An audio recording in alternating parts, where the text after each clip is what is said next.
Thomas sat in his corner office on the 32nd floor, watching the London skyline through glass windows that never opened. The city stretched out below him like a concrete ocean, filled with millions of people rushing through their daily lives.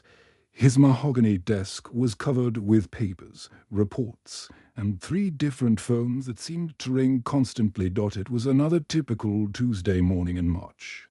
Thomas had arrived at the office at 7:30, just like every other day. For the past 8 years, his coffee had gone cold an hour ago, but he barely noticed. The quarterly reports were due by Friday, and his team was behind schedule.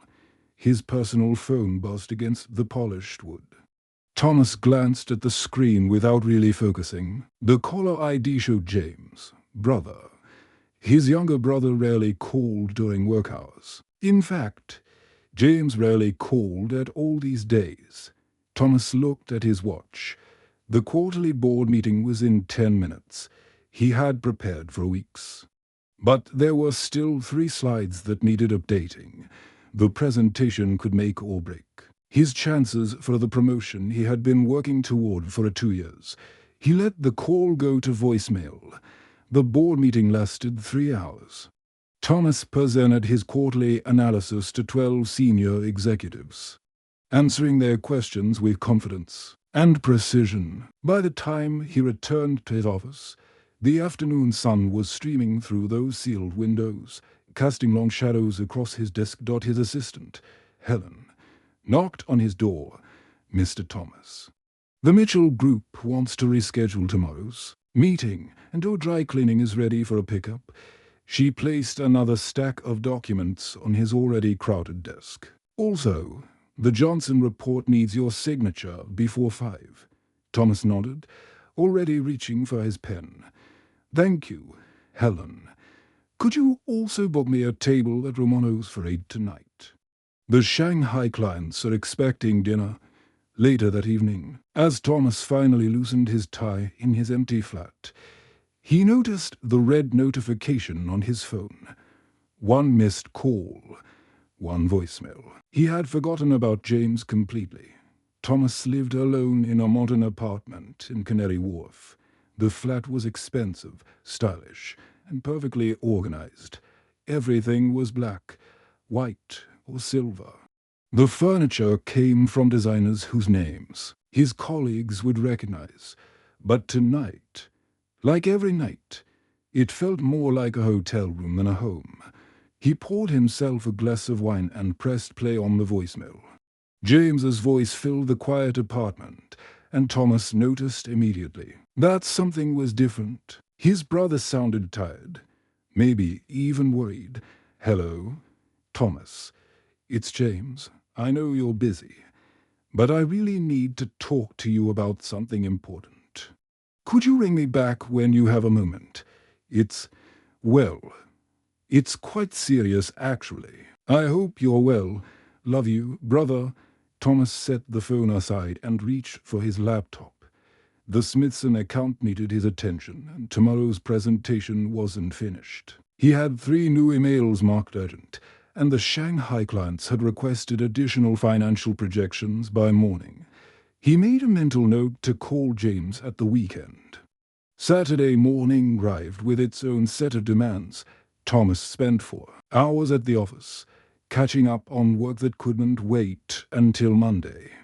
In the afternoon, he attended a networking event where he met potential clients and discussed business opportunities over Expen. Civ Champagne. Sunday was reserved for the gym, grocery shopping, and preparing for the week ahead. He organized his suits, reviewed his calendar, and answered emails that had arrived over the weekend. By Sunday evening, he had completely forgotten about James's voicemail. Monday arrived with 3 emergency meetings. The Singapore deal had hit unexpected complications, requiring Thomas to work until midnight. Tuesday brought a crisis with their biggest client, who threatened to take their business elsewhere unless Thomas personally handled their concerns. By Wednesday, James's voicemail was buried under dozens of new messages. Thomas's phone showed 43 missed calls from various clients, colleagues, and business contacts. The red notification that had seemed important just days earlier now disappeared among all the others. Thomas thrived in this world of constant pressure and endless demands. His colleagues respected his dedication. His boss had hinted at another promotion. His bank account grew steadily each month, allowing him to buy expensive things that sat unused in his perfect apartment. The days turned into weeks, each one more demanding than the last. Success in London's financial district came at a price, and Thomas had been paying it for years without question. He worked 12-hour days, missed family gatherings, and turned down social invitations that didn't advance his career. He told himself that this sacrifice was temporary. Once he reached the next level, once he secured the partnership, once he achieved the success he had dreamed about since university, then he would have time for a family, for relationships, for the life he kept promising himself he would live someday. But someday never seemed to arrive. Each achievement only revealed another mountain to climb, another goal to pursue, another reason to postpone the phone calls, the visits, and the connections that once meant everything to him. James's voicemail remained unheard, unanswered. Digital ghost hunting Thomas's phone while life rushed forward at its relentless pace. 3 weeks later, Thomas was reviewing quarterly reports in his office when his phone rang. The caller ID showed Mother, and he almost let it go to voicemail like he had done so many times before. But something made him answer. "Thomas, dear, you need to come home to Yorkshire immediately." His mother's voice was shaking in a way he had never heard before. Margaret had always been the strong one in their family, the woman who held everything together after their father died 5 years ago. "What's wrong, Mum?" Thomas asked, setting down his pen and giving her his full attention for the first time in months. "It's James. He's been in a terrible accident." The words came out in a rush, as if she was afraid to say them slowly. "You need to come home now." Thomas's world stopped. The busy office round him, the ringing phones, the clicking keyboards, everything faded into background noise. What kind of accident? Is he okay? Just come home. Love, please, I can't do this alone. Thomas grabbed his jacket and ran from the office without explanation. His assistant called after him, asking about the afternoon meetings, but he didn't stop. For the first time in 8 years, work didn't matter. The train journey from London to Leeds felt endless. Thomas sat in first class, staring out at the green countryside that rolled past the windows like scenes from his childhood. Fields where he and James had played as boys, villages where they had ridden their bikes during summer holidays. The landscape looked the same, but everything had changed. He tried calling his mother back, but her phone went straight to voicemail. He tried calling James, knowing it was pointless. Just to hear his brother's voice on the answering message, the familiar sound made his chest tighten with fear and regret.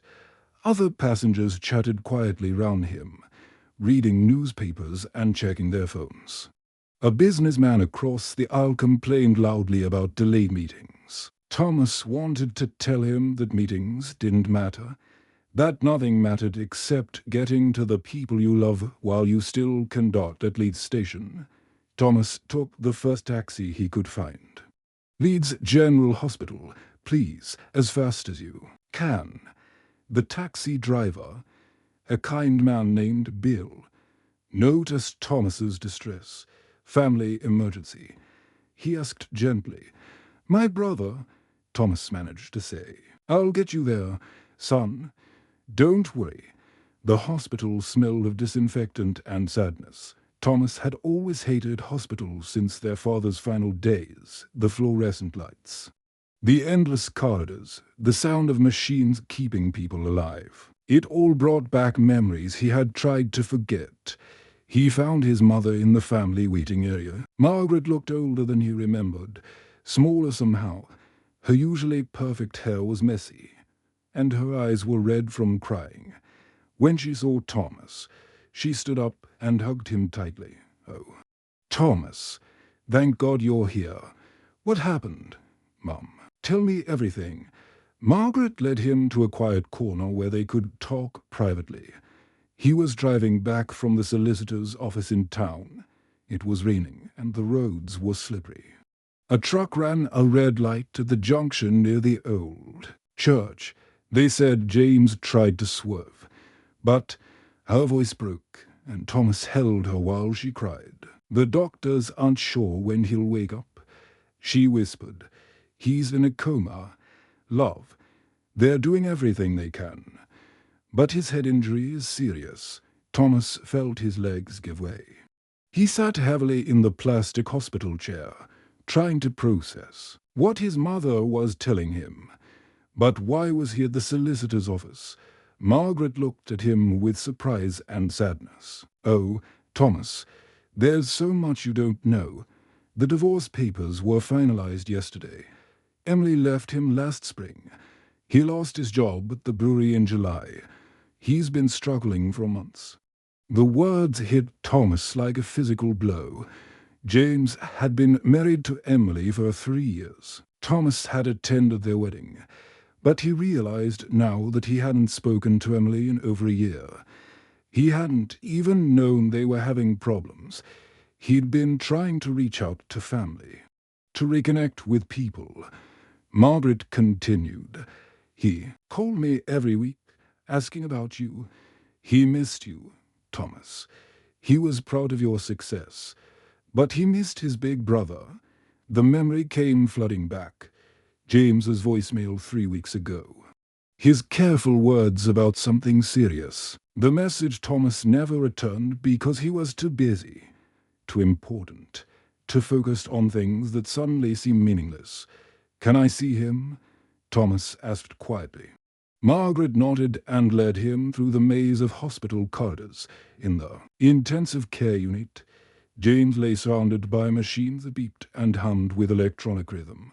His face was pale against the white pillow, making him look younger than his 28 years. A bandage covered the left side of his head, and tubes connected him to various monitors.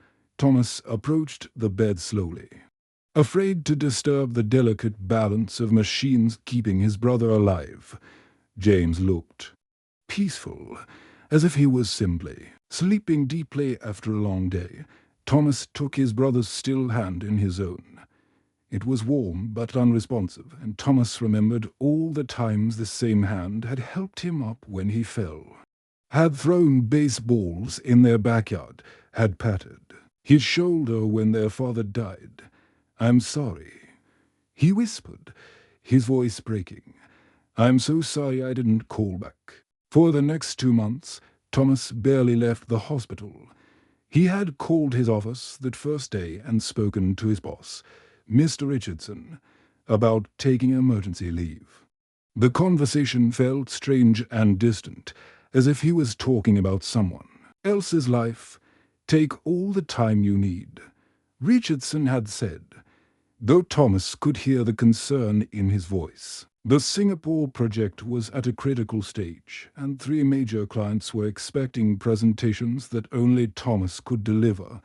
"I don't know when I'll be back," Thomas had replied, looking at his brother's still form through the glass window of the intensive care unit. "We'll manage," Richardson said simply. "Family comes first." Thomas had arranged for extended leave from work, something that would have been unthinkable just weeks before. His entire identity had been built round being indispensable, irreplaceable, always available. Now, sitting beside James's bed with his brother's hand in his, nothing else seemed to matter. The days blended together in the hospital. Thomas arrived each morning at 8 and stayed until the nurses gently reminded him that visiting hours were over. He learned the names of all the staff. Nurse Sarah brought him tea without being asked. Dr. Williams updated him on James's condition. Every morning at 10:30 during the long quiet hours, Thomas remembered their childhood in the Yorkshire countryside. He thought about summer mornings when James would wake him up early. Excited about some new adventure, James had always been the brave one. The one who climbed higher trees and jumped across wider streams. He remembered James teaching him to fish in the stream behind their house when Thomas was 7 and James was 5. James had been patient even as a little boy, showing Thomas how to cast the line without getting tangled in the branches overhead.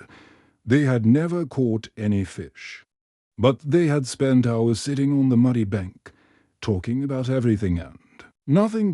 Thomas smiled as he remembered building tree forts together in the old oak tree that grew at the bottom of their garden. James had been the architect, designing elaborate plans with multiple rooms and secret passages. Thomas had been the builder, carefully nailing boards together while James held them steady. Their mother would call them in for dinner, and they would climb down reluctantly, already planning the next day's construction. James had always been the one to make friends easily while Thomas buried his nose in books at school. James knew everyone's name by the second week. He organized football games during break time and invited shy children to join in. Thomas preferred the library, where he could read quietly without having to talk to anyone. But James never made Thomas feel bad about being different. Instead, he would bring his new friends home and include Thomas in their games. "This is my brilliant big brother," he would say proudly. "He knows everything about everything." Their mother, Margaret, brought photo albums from home during the second week. She sat beside Thomas in the uncomfortable hospital chairs, turning pages slowly and sharing memories attached to each picture. There were photos of family holidays to the seaside, where James and Thomas had built sandcastles and collected shells. Christmas mornings when they were young, both boys in matching pajamas, surrounded by wrapping paper and new toys. Birthday parties where James always insisted on sharing his cake with everyone, even when it meant smaller pieces. Then there were more recent photos that made Thomas's chest ache. James's wedding day 3 years ago, where he had looked so happy and proud. Thomas remembered being there, but he had left early to catch a flight back to London for an important meeting the next morning. There were pictures of family gatherings that Thomas had missed entirely. Easter dinners, summer barbecues, Christmas celebrations.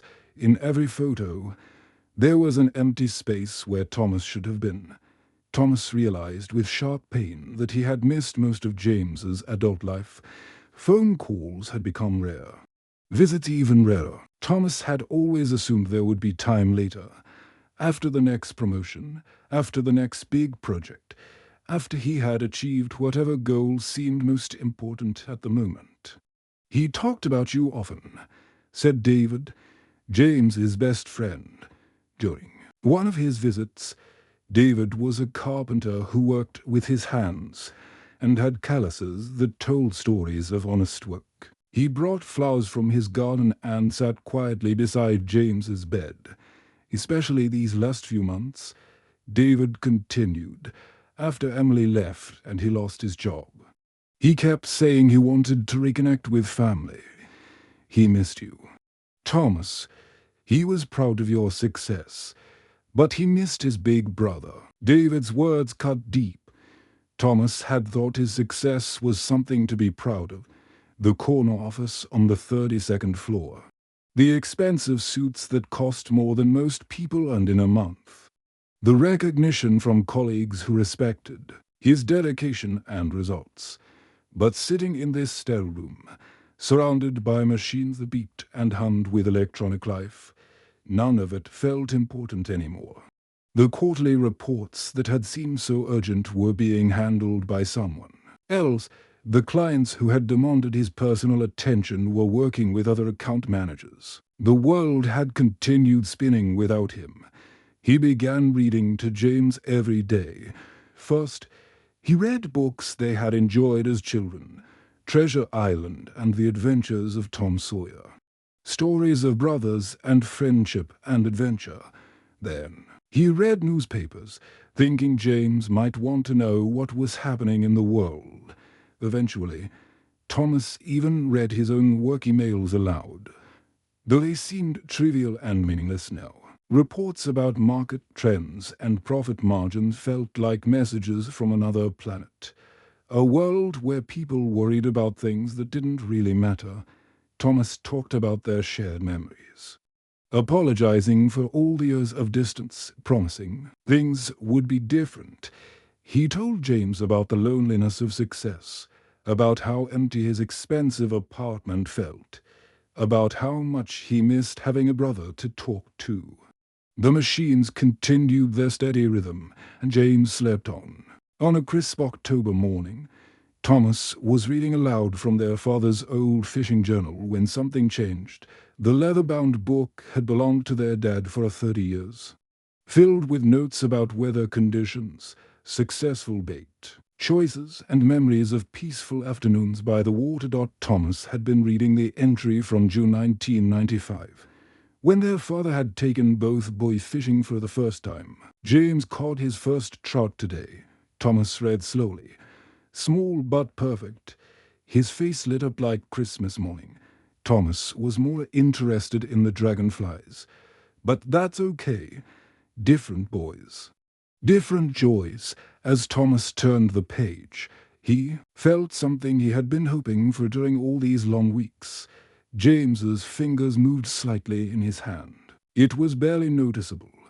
Just a gentle squeeze. But Thomas's heart nearly stopped. He looked up quickly to see his brother's eyes flutter open, after 2 months of stillness. James was trying to focus on the world round him. His eyes moved slowly, round the room before settling on Thomas's face. Thomas. James's voice was barely a whisper, rough from weeks of silence. "I'm here," Thomas said, tears streaming down his face. "I'm right here." Thomas pressed the call button for the nurses and held James's hand tighter. Within minutes, the room filled with medical staff. Dr. Williams checked James's responses while nurses monitored the machines that had kept him alive for so long. "This is remarkable," Dr. Williams said with a smile. "James, can you tell me your full name?" "James William Harrison," came the weak but clear reply. "And do you know where you are?" "Hospital," James whispered, then looked at Thomas again. "My brother is here." The next few days passed in a blur of tests, examinations, and gradual improvement. James's recovery was slow but steady first. He could sit up with help. Then he could drink water without assistance. By the end of the first week, he was eating solid food and having longer conversations. Their mother cried happy tears every day. She brought James his favorite soup from home and sat knitting in the corner chair while the brothers talked quietly. Sometimes she would look up from her needlework and smile, just happy to have both her sons together in the same room. When James was finally able to sit up and talk properly for longer periods, the first thing he said was something that surprised Thomas completely. "You don't have to apologize about the voicemail. You know," James said one afternoon when they were alone. "I'm just glad you're here now." But Thomas needed to apologize. The guilt had been eating at him for months. He needed James to understand how sorry he was, not just for the missed call, but for all the missed moments over the years. "I should have called you back," Thomas said, pulling his chair closer to the bed. "I should have known you were struggling. I should have been a better brother." "Thomas, stop," James said gently. "I don't blame you for anything.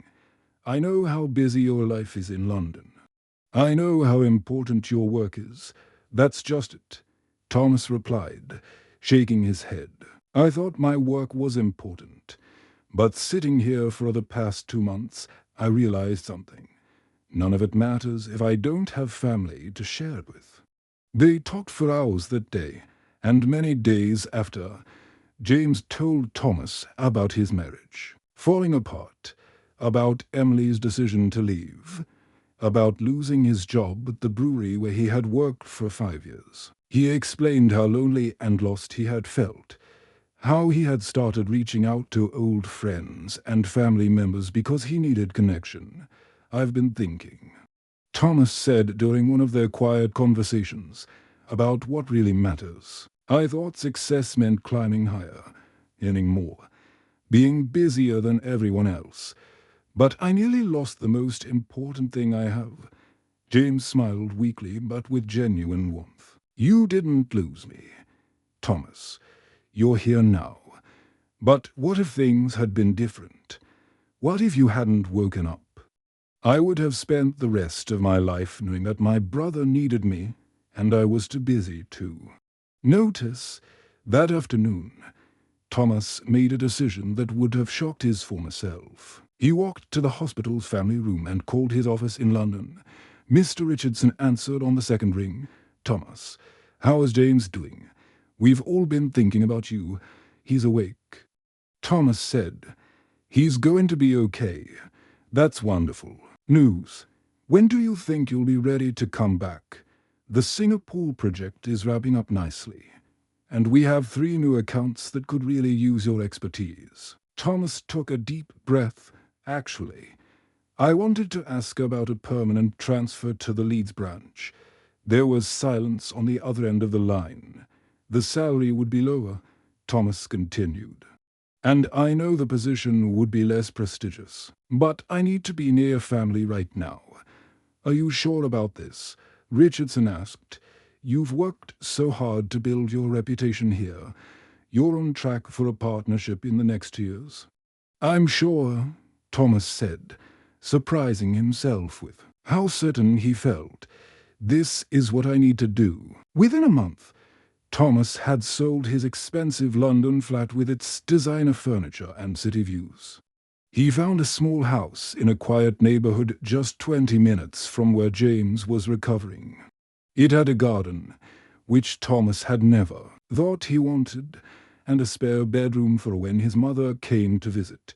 For the first time in years, Thomas felt like he was exactly where he belonged. 6 months later, Thomas sat in a small cafe in Leeds, across from James, who has almost completely recovered. The cafe was nothing like the expensive restaurants Thomas used to frequent in London. It had mismatched chairs, handwritten menus, and the kind of warm atmosphere that made people want to stay for hours. It was their weekly Wednesday meeting, something they had started as soon as James was well enough to leave the house. At first, James had been weak and tired easily. They would meet for just 30 minutes, drinking tea and talking quietly. Now, 6 months later, their meetings often lasted for 2 or 3 hours.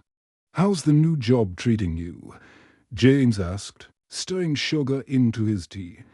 He looked healthy again, though there was still a small scar above his left eyebrow where the bandage had been. "Better than I expected," Thomas replied honestly.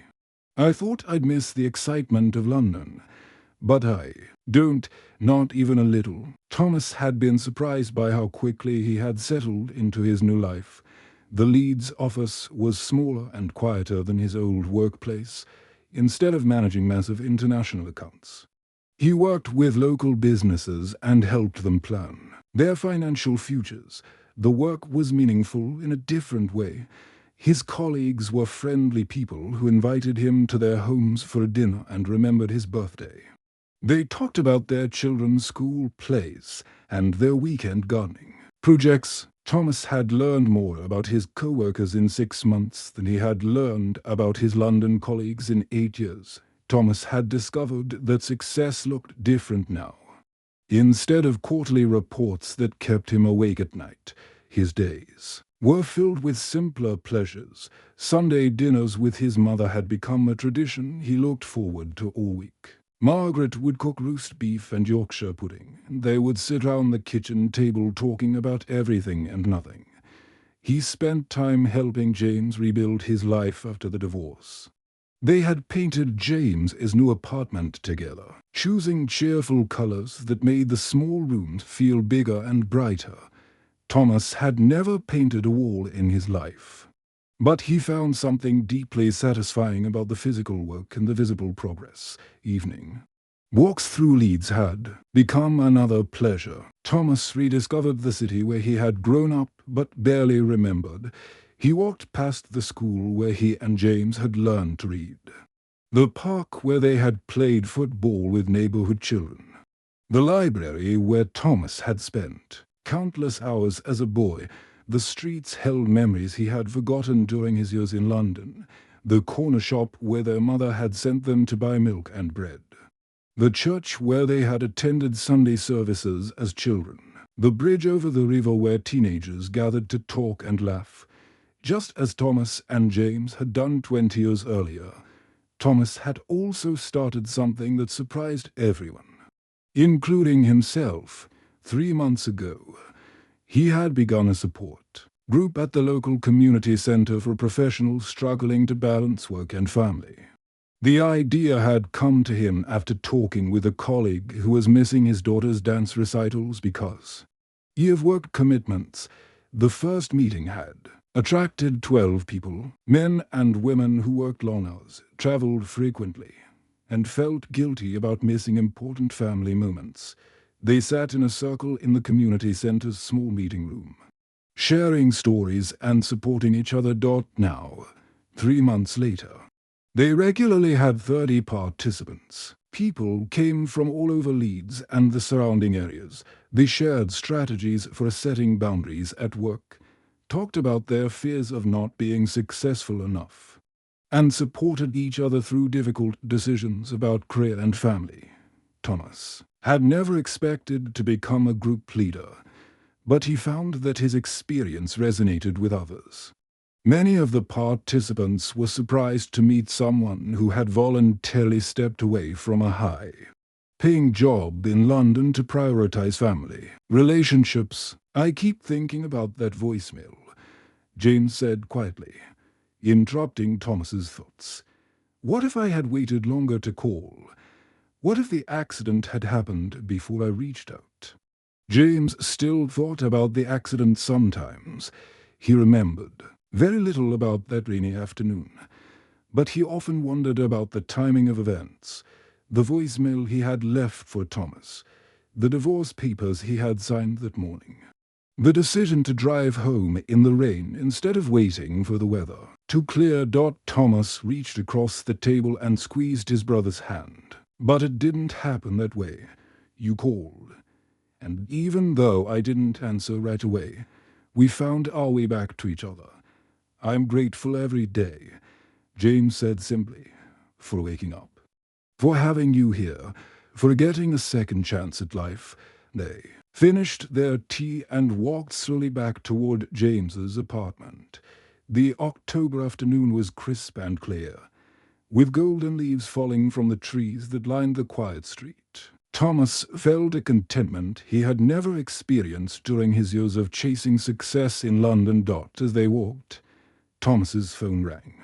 He looked at the screen and saw a name he hadn't seen in years: Robert Harrison, his cousin from Scotland, someone he hadn't spoken to in at least 5 years. In the old days, Thomas might have let the call go to voicemail, especially if he was spending time with family. Phone calls during personal time had always felt like interruptions. This time, Thomas didn't hesitate. He answered immediately. "Robert, how wonderful to hear from you." Thomas's voice was warm and genuinely happy. "No, I'm not too busy to talk. I have all the time in the world." James smiled and walked quietly beside his brother while Thomas chatted with their cousin. Robert was calling to share news about his new job and to ask about organizing a family reunion for the following summer. As he walked down the familiar streets of his hometown, his brother beside him and his cousin's voice in his ear, Thomas understood something profound. The most important calls in life aren't about business deals or career advancement. They're about connection, love, And the simple miracle of human relationships. Thomas had learned that success isn't measured by the height of your office building or the size of your salary. Real success is measured by the people who care enough to call you, and by your willingness to answer when they do. Sometimes we get second chances, sometimes we don't. But when we do, the choice is always ours to make, the end.